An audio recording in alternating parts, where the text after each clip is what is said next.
Hi வணக்கம் friends. இன்றைக்கி நம்ம வீட்டிலையே ஒரு வடகறி எப்படி பண்ணுறது அப்படிங்கிறத பற்றி பார்க்கலாம். முதல்ல கடலைப்பருப்பு ஒரு 1/4 கப் எடுத்து ஊற வச்சுருக்கேன். 2 பெரிய வெங்காயம், 2 பச்சை மிளகா, கொஞ்சம் மல்லித்தழை, ஒரு 10 பல் பூண்டு உரித்து வச்சுருக்கேன், ஒரு சின்ன இஞ்சி துண்டு, ஒரு 3 மிளகாய், கொஞ்சம் கருவேப்பிலை, ஒரு 3 தக்காளி, அன்னாசிப்பூ, சின்ன பட்டை, மிளகு, சோம்பு, ஒரு சின்ன துண்டு இலை, கொஞ்சம் மசாலா எடுத்து வச்சுருக்கேன், கல்பாசி, அப்புறம் கிராம்பு எல்லாம் சேர்த்து எல்லாத்தையும் நல்லா பார்த்துக்கோங்க. உங்களுக்கு எதுவும் சந்தேகம் வரக்கூடாதுன்னா எல்லாத்தையும் தெளிவாக ஒரு தடவைக்கு 2 தடவை நல்லா காட்டுறேன். இதுவே நமக்கு போதுமான அளவுக்கு தேவையான மசாலா இதுவே போதும். இதுக்கு மேலே நம்ம மசாலா பொடி தனியாக சேர்ப்போம். ஃபஸ்ட்டு நம்ம கடலைப்பருப்பை நல்லா அரைச்சிக்கலாம். இதை ஒரே டைமில் அரைக்க முடியாது, சின்ன மிக்ஸி ஜாரில் போட்டு 2 டைமாக அரைச்சிக்கலாம். அது கூட நம்ம அந்த 3 மிளகாய் எடுத்து வச்சுருக்கோம்ல, அதையும் சேர்த்துக்கணும். அந்த மிளகாயும் அது கூட சேர்த்துக்கணும். கொஞ்சம் உப்பும் சேர்த்துக்கலாம். ஏன்னா உப்பு இப்போயே போட்டுட்டோம்னா கொஞ்சம் வேலை மிச்சம், நல்லா மிக்ஸ் ஆகிக்கும். ஒரேதாக தண்ணி ஊற்றாதீங்க, கொஞ்சம் கொஞ்சமாக ஊற்றி இறங்க. தண்ணி நிறையா ஊற்றினா தெரிச்சிடும். அதை கொஞ்சம் கொஞ்சமாக ஊற்றி நல்லா அரைச்சிக்கலாம். நல்லா மாவு பதத்துக்கு வரணும். இப்போ நீங்கள் பார்த்தீங்கன்னா உங்களுக்கே தெரியும், ஓரளவுக்கு நல்லா அரைப்பட்டு மாவு பதத்துக்கு வந்துருச்சு. இந்த பதம் நமக்கு போதுமானதாக இருக்கும். இப்போ இதை எடுத்து வேறு பாத்திரத்தில் மாற்றிட்டு ஒரு வாணலி அடுப்பில் வச்சு அதில் தேவையான அளவு இல்லை எண்ணெயை தாராளமாக ஊற்றலாம். ஏன்னா எண்ணெயில் தான் அது வேகணும். இப்போ பாத்திரம் காஞ்சதுக்கப்புறம் அதில் எண்ணெயை ஊற்றிக்கலாம். பாத்திரம் நல்லா காஞ்சிருச்சு. இப்போ அதில் எண்ணெயை ஊற்றிக்கலாம். அதை நம்ம வடை மாதிரி சின்ன சின்னதாக தட்டி அந்த எண்ணெயில் பொரிய விட்டுறலாம்.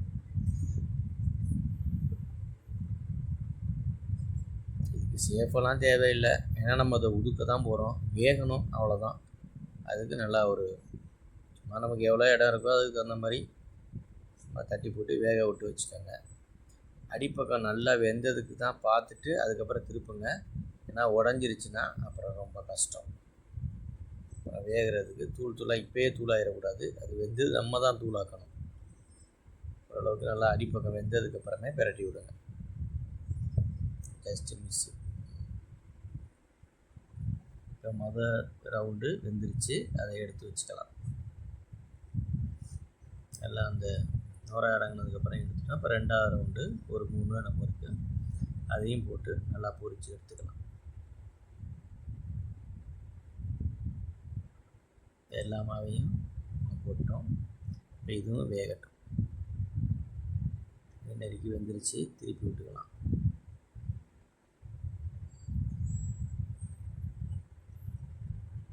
நல்லா வந்துருச்சு. இப்போ நம்ம அதுக்குள்ளே ஒரு 10 பல் பூண்டு எடுத்து வச்சுருக்கோம், இஞ்சி எடுத்து வச்சுருக்கோம். அது 2யும் இந்த மாதிரி போட்டு உரலில் நல்லா இடிச்சுக்கலாம். இந்த பதம் வந்தோன்னே எடுத்துருங்க. இப்போ நம்ம வெங்காயம், தக்காளியெல்லாம் நல்லா நைஸாக நறுக்கி எடுத்துக்கலாம். வெங்காயத்தை எவ்வளோக்கு எவ்வளோ நைஸாக நறுக்க முடியுமோ அவ்வளோக்கு எவ்வளோ நைஸாக நறுக்குங்க. அப்போ தான் அது நல்லா தண்ணியில் கரையணும்.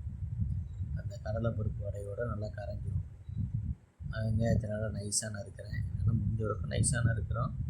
நீங்கள் உங்கள் தேவையானதை பற்றி நறுக்கிக்கோங்க. பச்சை மிளகாய் இது மாதிரி ரவுண்டாக நறுக்கிக்கோங்க. தக்காளியோட இந்த பகுதியை நாங்கள் எப்போதுமே வெட்டி நீக்கிடுவோம். நான் அது சாப்பிட்டா கல்லூருன்னு சொல்லுவாங்க. 3 தக்காளி எடுத்து வச்சுருக்கோம், அதையும் நல்லா நைஸாக நறுக்கி எடுத்துக்கலாம். இப்போ 3 தக்காளியுமே நல்லா நைஸாக நறுக்கணும், ஏன்னா தக்காளியோட சாறு அதில் இறங்கணும். அப்புறம் நல்லா சாறு இறங்கணுன்னா அதை நல்லா நைஸாக நறுக்கினா தான் தக்காளியோட சாறு இறங்கும். தக்காளியும் நறுக்கியாச்சு. நம்ம அடுத்து இதுக்கு உண்டு அடுத்த கட்ட ப்ராசஸ்க்கு போகணும். இப்போ எல்லாத்தையும் நறுக்கி வச்சுருக்கோம், பார்த்துக்கங்க. உங்களுக்கு தெரியணும் அப்படிங்கிறதுக்காக நல்லா காட்டுறேன். பக்கத்துலேயே அந்த வடையும் ரெடியாக இருக்குது. இப்போ ஒரு குக்கர் எடுத்து வச்சு, நான் சின்ன குக்கர் தான் எடுத்திருக்கேன், இதுவே போதும்.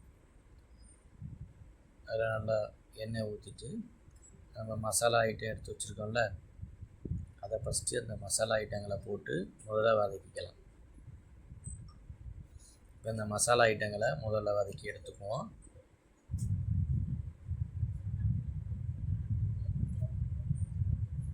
அதுக்கப்புறம் முதல்ல வெங்காயம் கொஞ்சம் நல்லா ஃபஸ்ட்டு வதங்கணும். அதனால் முதல்ல வெங்காயத்தை சேர்த்துக்கலாம்.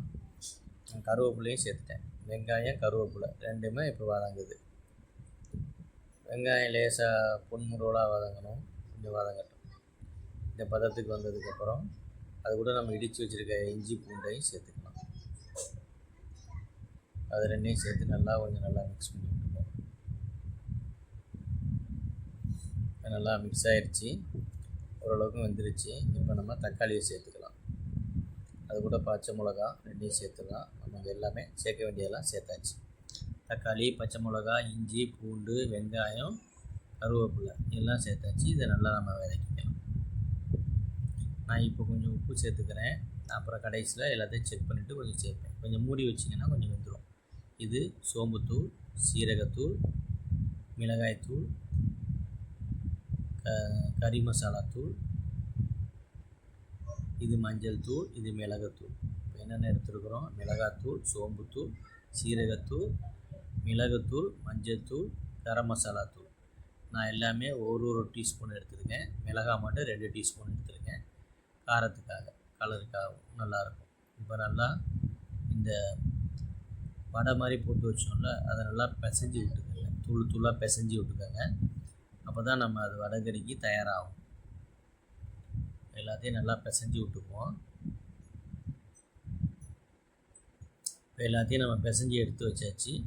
இப்போ அந்த நம்ம எடுத்து வச்சுருக்கிற மசாலா பொடிகளை போட்டு நல்லா ஒரு வாட்டி நல்லா வதக்கி எடுத்துக்குவோம்.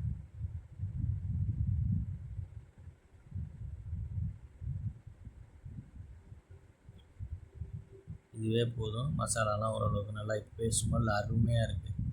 மசாலாலாம் நல்லா வதக்கிடுச்சு. இப்போ நம்ம எடுத்து வச்சுருக்கிற அந்த கடலைப்பருப்பு வடையை உதுத்து வச்சுருக்கோம்ல, அதையும் போட்டுக்கலாம். போட்டு நல்லா பெரட்டி எடுத்துக்கலாம்.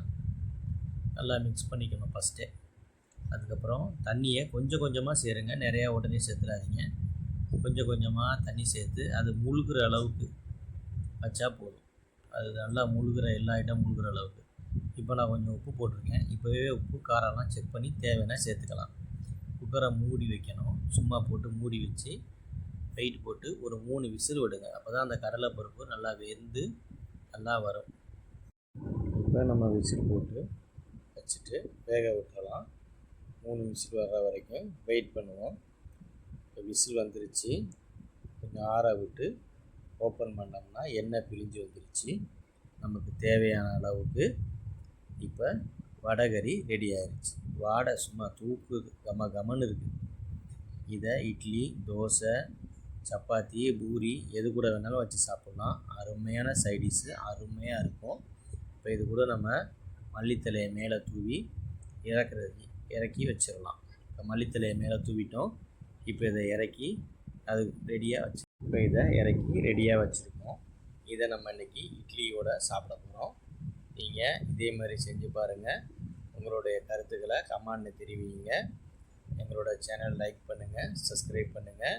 உங்கள் நண்பர்களை சொல்லி சப்ஸ்கிரைப் பண்ண சொல்லுங்கள், கமெண்ட் பண்ணுங்கள். நாங்கள் மேலும் வளர்கிறதுக்கு உதவியாக இருக்கும். Thank you friend.